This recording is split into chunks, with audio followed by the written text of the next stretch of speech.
welcome to Steve McDonald's Arts and Crafts. I'm going to be completing the coffin and the zodiac signs that I've got. Now, the reason I'm showing you how to do this, because this is just a general pour, but I want to add these to these because they do make nice little pendants, is because there's a lot of people that have got this mould that have real difficulty with it. And there is a way that you can actually use this mould without getting bubbles and cutouts in the lid. What I'm not going to do today is I'm not going to make this a solid colour.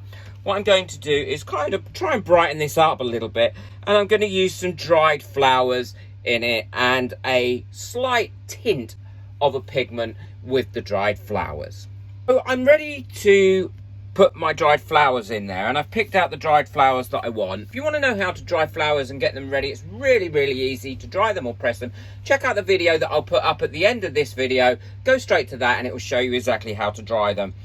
I've also prepared the zodiac mold as well, and what I've done is, as you can see, is I used a little bit of mica powder on one of these tiny weeny dental brushes and just brushed it on. It only took a few minutes to do, and it will just make a big difference when you have the final cured pendant. I've got my resin mixed up here, and as I said, I'm going to pop a little bit of this transparent blue in it.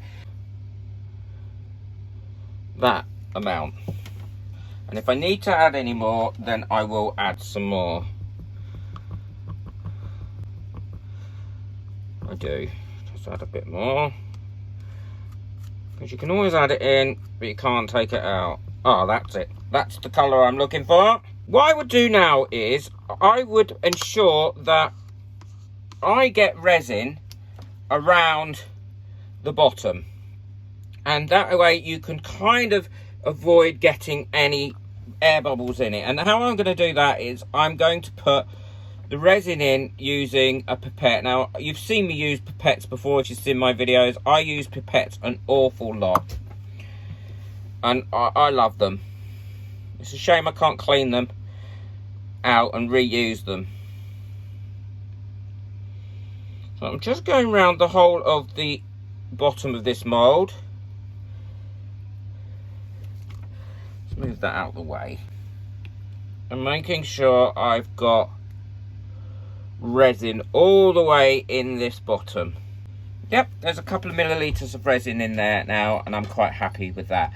So what I'm going to also do is take one of these micro brushes. You've seen me use these a lot, and I'm going to just go round the edges as well and hopefully release any other bubbles that are in there. These molds can be temperamental, so often, you know, however much you try, keep going, because if you give up, you're never going to get it right. So then what I'm going to do is, now that's in there, I'm just going to push in, and I'm always random, as you know.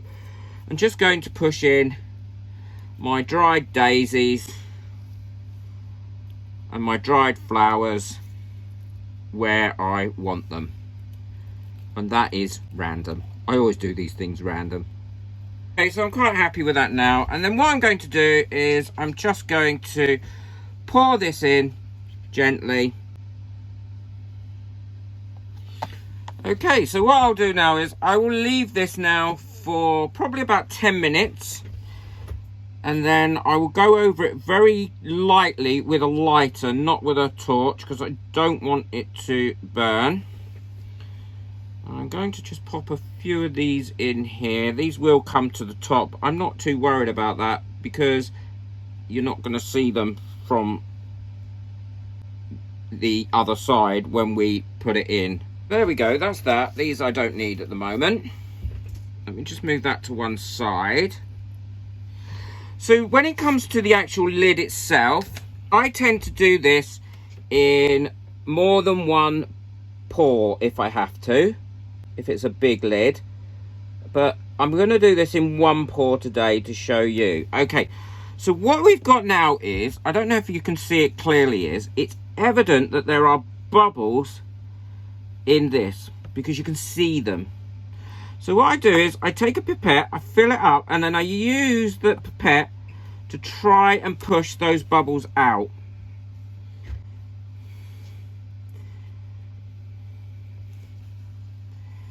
all the way along. There's a big one there.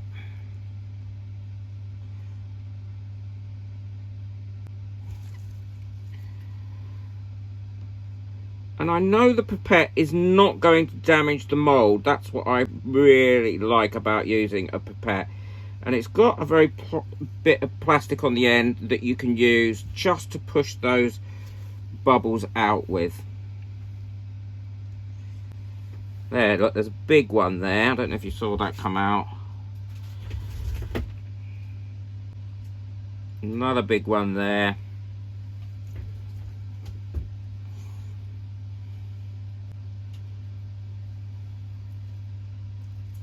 Another big one there.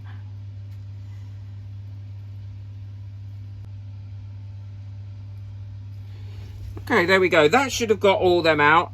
And then what I'm going to do is I'm just going to put these bits in as well to it. So with this mold, all I'm going to do is I've got my resin mixed up, and I'm going to add a little bit of mica powder in there, and this is a silver mica powder. Now I'm hoping that the contrast between the silver and the blue that I've put in there earlier will show up. And then again with my pipette I will fill these up, and the reason I'm using the pipette is I've got one dirty, so why not use it rather than chuck it away and not use it. And also that way I can ensure that I don't overfill these and get a load of flashing on them. So I'll go ahead and just fill these up, and then we'll come back to all this once it's cured. These have cured now, so it's time to take it out. And they do come out of these molds quite easily.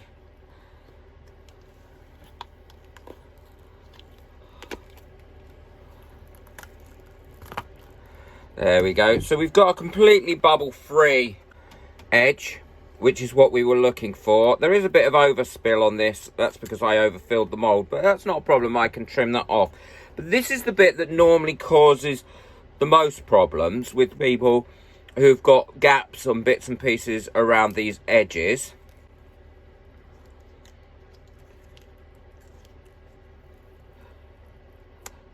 So there we go. We have now a perfectly finished with no air gaps or anything on there at all, and it fits on there a real treat.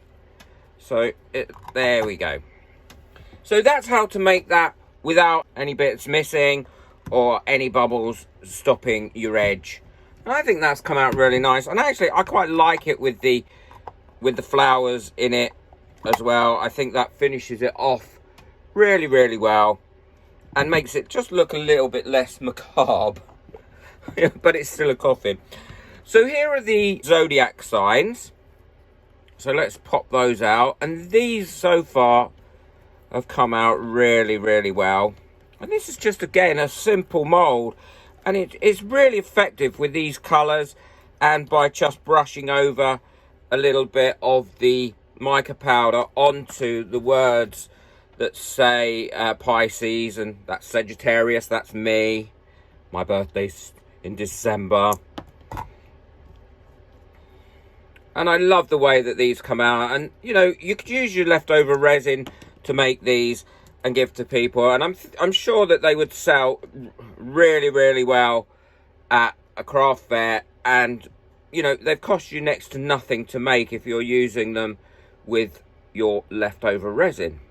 Check out the video that's coming up now on the screen. Also, don't forget, if you would like to say a thank you to me for the videos that I make, it really does help, then think about buying me a coffee. I wouldn't be able to do this without you guys that buy me a coffee or are members of my channel. If you'd like to become a member of my channel,